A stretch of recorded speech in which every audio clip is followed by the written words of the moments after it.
Todd Versteeg with the Equipment Voice, and I'm joined today in the studio with Andrew Gilman. Andrew is going to be one of the main contributors for the Equipment Voice, so you'll be hearing a lot from him in the future. You know, one of the things that Andrew just recently finished up was a 10-month-long tour of the United States as part of the Road Connection Grassroots campaign. You know, as part of that campaign, a lot of time in the truck and a lot of social media efforts. I know those are two conversations that probably come up a lot with inside your guys' organization's walls. You know, the road campaign, and then also what should our organization be doing from a social media. So those are the things we're going to talk about today. Andrew, can you tell me just a little bit about the Road Connection campaign, what it was and what the initiative was behind it? Absolutely, Todd. Well, first off, like you said, it was this grassroots, nonpartisan campaign that basically it was an advocacy campaign that across the United States trying to pass a long-term highway bill.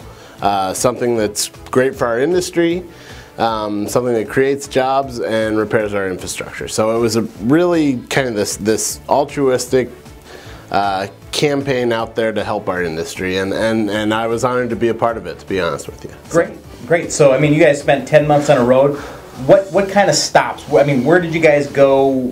What was sort of the roadmap to kind of get to that 10-month long period of time? Right. Well, it started early off, kind of planning what we wanted this road show to look like. And the tour basically involved trade shows. We hit some really big ones like Ag One. We hit some smaller ones like the Kansas Contractors Association General Meeting. And we also hit equipment dealers. We really wanted to take this message to the public, and we thought the best way to do that was through dealer events and trade shows. Great. And so, I mean, the big thing that you were trying to accomplish on the road was to get basically people to send a letter to their congressional person to basically, you know, get them to sign off on the highway bill, correct? Right. There was a really aggressive letter writing campaign. I think by the end of the 10 months, we had around 3,000 plus letters written to Congress. So not bad for a real grassroots campaign. So what kind of work goes into making a road connection? Sure. Yeah. No. Great question. I think first off, to have a successful road campaign, planning is super important. Like I said, from the beginning, we were plotting out every stop. We were looking at miles between destinations. We were really trying to make this thing. We knew that there would be hiccups on the road, so we wanted to make sure that the planning part in the beginning was as smooth as possible. Great. You know, so what kind of social media efforts went into this campaign as well? Sure. We had an extremely aggressive social media campaign, and when I say social media campaign, I guess I mean three things in all. I mean videos, I mean blog posts, and I mean your social media outlets like Facebook and Twitter. And through those three things, we really spread our message to a lot of folks. So I'll start with video, if you don't mind. Video was very interesting for us because wherever we went, we wanted to, say for instance we stopped at a trade show or a dealer event. From the second we got there, we were looking around saying, okay, what can we put on video? I remember that we were outside of Texarkana, Arkansas in the middle of summer, so it was extremely hot. But we stopped by this quarry, and we just talked to the workers, and we got them to all kind of rally together and say, hey, Congress, help us out, help us pass this highway bill, do your job so that we can continue to do ours.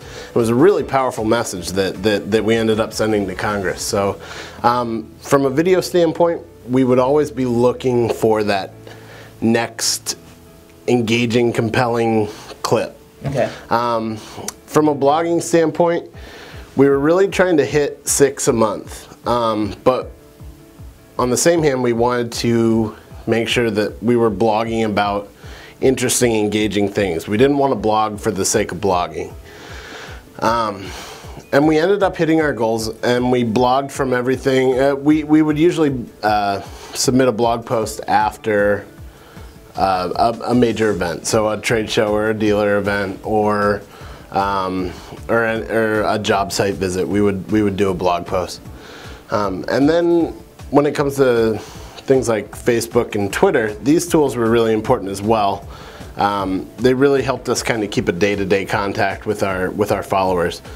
So would you say Facebook was basically the social media outlet that gave you the biggest bang for your buck, that got the most response, I guess, from people, you know, looking at the campaign overall? Good question, Todd. I would say that through the social media outlets, Facebook was the one that we used to engage the most with everyday folks.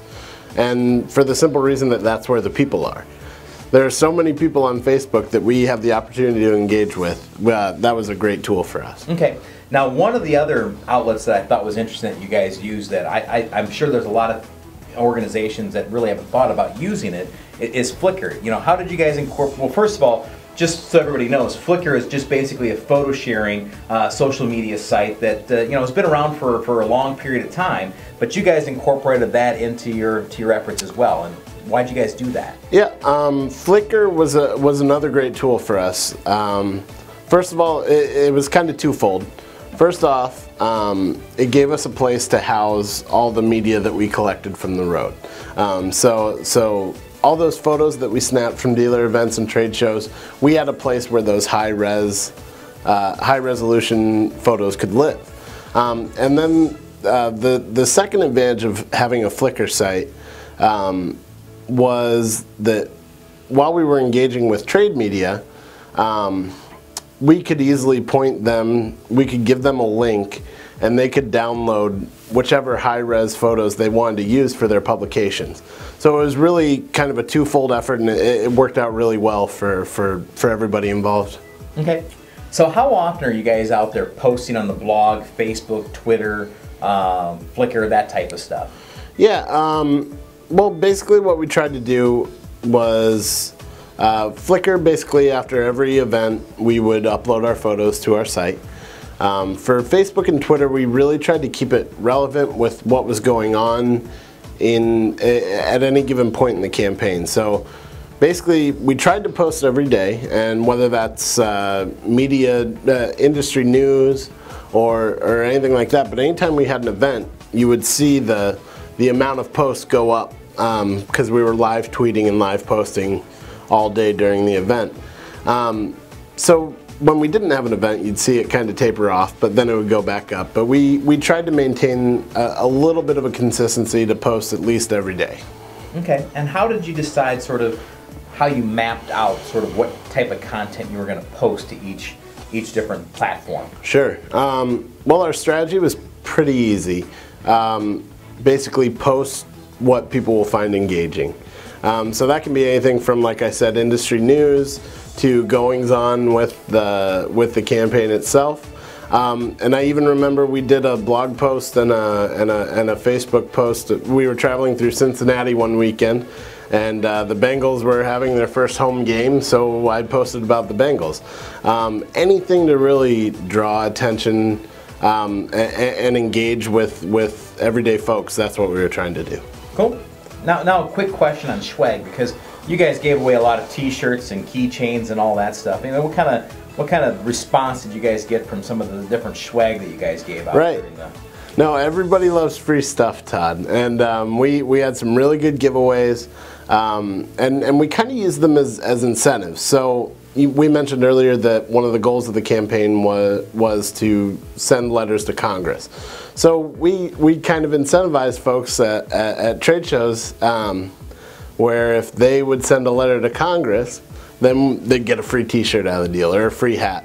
So for 30 seconds of their time and a letter to Congress, they'd get a free T-shirt. So it worked out really well. We had keychains, we had bumper stickers, we had hard hat decals. So there was a little something for everybody. Great.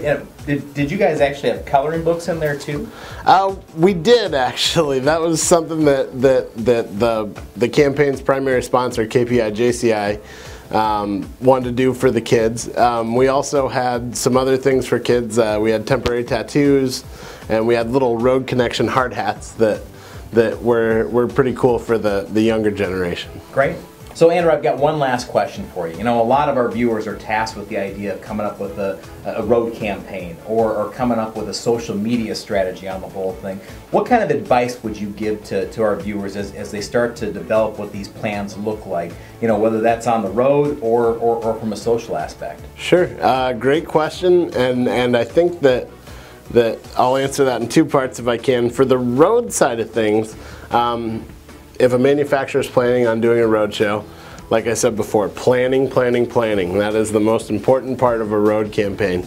And then on the social side of things, I think it's most important to know that manufacturers looking to get into social media, yes, it's the costs are free up front, but where you really find value is by how much time you dedicate to your social media efforts. So basically you get out of it what you put into it. If a manufacturer expects that they're going to see these great boosts in sales just by signing up for a Facebook account, that's not going to happen. It's really something that needs to be nurtured and tended to every day to get some good results. Great. You know, and I think overall it takes patience as well, because it's not like if you take a social media initiative tomorrow and 3 weeks from now you've got over 1,000 people signed up to follow you on the whole thing. You've got to have a strategy in place that's part of your overall additional marketing efforts to make social just another part of everything else you're doing, right? Exactly. You certainly cannot give up on your traditional efforts and focus only on social media. Social media is something that should be used in tandem with your traditional marketing efforts. Great. Andrew, thank you for your time today. You know, I'm sure we'll be hearing a lot more about some of your experiences on the road with some of the blog entries you have in the future. If you guys have any questions, you know, whether that's about a road show or about some of the social media efforts that happen as part of the Road Connections, feel free to contact Andrew. And thanks for joining us.